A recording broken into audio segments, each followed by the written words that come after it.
حضور کا نام لے کر کے تانا دیتا تھا، تم بات بات پر محمد عربی کی بات کرتے ہو، بلاؤ محمد کو، آج میں تم کو قید کیا ہوں، آج میں مار رہا ہوں، کوئی تم کو بچا نہیں رہا ہے۔ ایسے جب حالات آ جائیں تو میرے عزیزو یہ مت سمجھنا کہ اللہ کے رسول کی مدد نہیں آتی، آتی ہے، امتحانوں سے گزارا جاتا ہے۔ یہ وقت گزر گیا اور ان گرفتار مسلمانوں میں سے کوئی ایک آ کر صلاح الدین کے پاس یہ بات عرض کیا۔ برنس نام کا ایک ایسا جرنیل ہے عیسائیوں کا جس نے مسلمانوں کی ایک جماعت کو گرفتار کیا اور کوڑے مارتا تھا، مال لوٹتا تھا اور کہتا تھا بلاؤ محمد کو، کہاں ہے؟ یہ اس زمانے کی بات ہے جب صلاح الدین بہت بیمار تھے، بستر پر لگ چکے تھے، بیمار تھے۔ صلاح الدین کو جیسے ہی یہ بات پتا چلی، گرج کر کہنے لگے میں اپنی پوری طاقت و قوت جمع کروں گا اور اس کے بعد اس برنس کے پیچھا کروں گا۔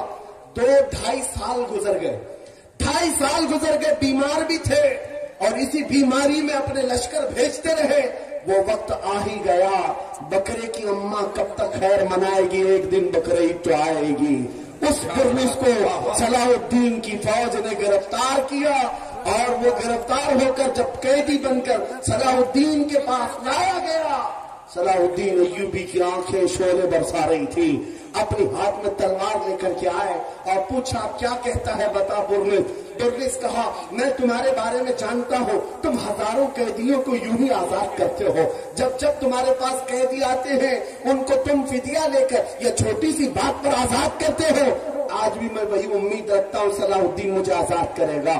صلاح الدین ایوبی نے کہا ہرگز نہیں، تیرا خیال باطل ہے، تیرا گمان غلط ہے، صلاح الدین آزاد تو ضرور کرتا ہے لیکن اس کو نہیں جو نام مصطفیٰ پر انگلی اٹھاتا ہے، جو میرے نبی کو للکارتا ہے۔ آج سے 2.5 سال پہلے تو نے مسلمانوں کو گرفتار کر کے کہا تھا بلاؤ محمد کو، کہاں ہے؟ یہ دیکھ محمد عربی نے تلوار دے کر مجھے بھیجا ہے تیری گردن لینے کے۔ واہ واہ، کون ہے تو تجھے بچائے گا؟ یا رسول اللہ، واہ۔ میرے عزیزوں، صلاح الدین ایوبی نے تاریخ کی سچائیوں میں یہ واقعہ ایسا رقم کیا کہ آج ہم کو یہ سمجھ کر کے چلنا چاہیے ہمارے ہر مسئلے میں سمجھوتا کیا جا سکتا ہے، حضور کی عزت کے معاملے میں کوئی سمجھوتا نہیں کیا جا سکتا۔ جو جان مانگو تو جان دے دے، جو مال مانگو تو مال دے دے، مگر یہ ہم سے کبھی نہ ہوگا نبی کا جاہو جلال دے دے، کیا بات، یہ نہیں ہوگا۔ اور دنیا آج یہی سمجھتی ہے۔ ان کے لیے میں ایک بات کہوں گا، صلاح الدین ایوبی نے جس برنس کو اس روئے زمین سے نکال کر کے زمین کو پاک کیا تھا، وہ حالات آئیں گے میرے عزیزوں، پھر اللہ کریم کسی محافظ بیت المقدس کو بھیجے گا۔ میرے نبی کا فرمان ہے لا تزال عصابة من امتی يقاتلون على ابواب دمشق وما حولها وعلى ابواب بیت المقدس لا يضرهم خذلان من خذلهم ظاهرين على الحق الى ان تقوم الساعة۔ نبی کریم صلی اللہ علیہ وسلم فرماتے ہیں میری امت میں ایک جماعت ایسی ہوگی جو دمشق کے دروازوں پر اور بیت المقدس کے ارد گرد ہمیشہ لڑتی رہے گی حق کے لیے، اور کسی کے برا چاہنے سے ان کا کچھ برا نہیں ہوگا، قیامت آنے تک وہ حق کے لیے لڑتے رہیں گے۔ سبحان اللہ، یہ میرے نبی کا فرمان ہے، اور وہ اہل حق رہیں گے ہر زمانے میں۔ آج یہاں پر بھی ہم دیکھ رہے ہیں بہت سارے کتے اب گلیوں میں آ گئے بھونکنے کے لیے، حالات دیکھ دیکھ کر، اور جس بھی میڈیا دجالی میڈیا کو کھولو شروع ہو گیا ان حالات کو بیان کر کر کے، دیکھو یہاں پر ان کو کیسے مارا جا رہا ہے، کیسے کاٹا جا رہا ہے، کیسے ان کے چیتڑے اڑائے جا رہے ہیں۔ شرم کرو ظالموں، 6 مہینے کے بچوں کو بھی آتنکوادی کہتے ہو، ہزاروں بچوں کا خون ہو گیا، پھر بھی یہ دغلی دنیا ایسی ہے جو رشیا کو آتنکواد نہیں کہہ سکتی، جس نے یوکرین کو راکھ میں بدل کر رکھ دیا ہے، وہاں کوئی نہیں کہتا اس لیے کہ ان کا دادا ہے، اور یہاں پر چھوٹی سی ایک جماعت کے پیچھے پڑے ہوئے ہیں۔ میں آپ سے ایک بات کہنا چاہوں گا، وہ وقت آئے گا میرے عزیزوں، یہ حالات جو آج پیدا ہو رہے ہیں، قرآن میں رب تبارک و تعالیٰ فرماتا ہے ام حسبتم ان تدخلوا الجنہ ولما يأتكم مثل الذين خلوا من قبلكم مستهم البأساء والضراء وزلزلوا حتى حتى يقول الرسول والذين آمنوا معه متى نصر الله الا ان نصر الله قریب۔ رب فرماتا ہے لوگ کیا یہ سمجھتے ہیں یہ یوں ہی جنت میں داخل ہو جائیں گے یا ایسی ہی جنت میں چلے جائیں گے اور ان کو ویسے نہیں آزمایا جائے گا جیسے پچھلوں کو آزمایا گیا تھا کہ ان کو سخت تکلیفیں آئیں، پچھلے دور کے ان جیالوں کو آزمایا گیا، سخت تکلیفیں آئیں، ان کو ہلا دیا گیا تھا، وہ زلزلوں، یہاں تک کہ رسول نے بھی اور ان کے ساتھ والے ایمان والوں نے کہا اللہ کی مدد کب آئے گی؟ مولا فرماتا آگاہ ہو جاؤ اللہ کی مدد بہت قریب ہے، اللہ کی مدد بہت قریب ہے۔ یہ حالات آ جانے کے بعد بھونکنے والے بھونکتے رہیں گے لیکن تمہارے دلوں میں نروس پن نہ آئے، ڈر اور نا امیدی نہ آئے۔ وہ اللہ جو ابابیلوں کو بھیجا، وہ رب ذوالجلال جو بدر میں اپنے نبی کے چاہنے والوں کو 5000 فرشتوں سے مدد کیا، وہ رب ذوالجلال جس نے یونس علیہ السلام کو مچھلی کے پیٹ سے زندہ باہر نکالا، وہ رب ذوالجلال جس نے تکتیر بھی آگ سے ابراہیم علیہ السلام کو سلامت نکالا، وہ رب ذوالجلال جو تیز تلوار چھری کے نیچے اسماعیل علیہ السلام کے گلے کی حفاظت کی، وہ کل بھی تھا آج بھی ہے اور ہمیشہ رہے گا، وہ حی قیوم ہے، اس کی ذات پر توکل رکھو، یقین رکھو مدد آئے گی، نہ گھبراؤ مسلمانوں، ابھی خدا کی شان باقی ہے، ابھی اسلام زندہ ہے، قرآن باقی ہے۔ یہ ظالم کافر کیا سمجھتے ہیں جو روز ہم سے الجھتے ہیں؟ یہ ظالم کافر کیا سمجھتے ہیں جو روز ہم سے الجھتے ہیں؟ ارے ابھی کربلا کا آخری میدان باقی ہے۔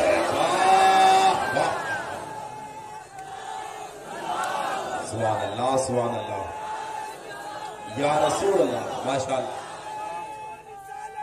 یا رسول اللہ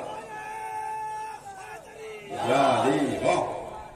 میرے عزیزوں، ناموں سے رسالت کی حفاظت کرنا ہو تو ڈر اور خوف سینے سے نکال دو، موت تو کسی جگہ آنی ہے۔ عشق گر جرم ہو تو پھانسی کی سزا دی جائے۔